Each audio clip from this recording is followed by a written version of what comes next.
Hi mga kamebs! Another day, another vlog. This is Engineer Team at your service. And in this video, I'm going to answer some of your questions. Hello, engineer. Italay ko sa internet ba? Barato kayo lang ko magpatukod ng balay. Barato na.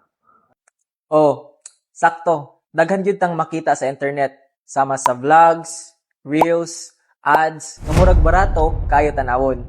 Pero remember, internet man na, marketing man na. So before ta motoo sa presyo, natay first buhaton. First is asa ang BOQ or ang Bill of Qualities. Mangayo gid mo og BOQ.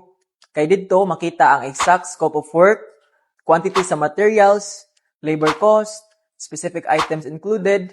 Kung walay BOQ, lisod kaayo ma-compare ang presyo. Kay basin barato tan-awon pero kulang dahil sa inclusions.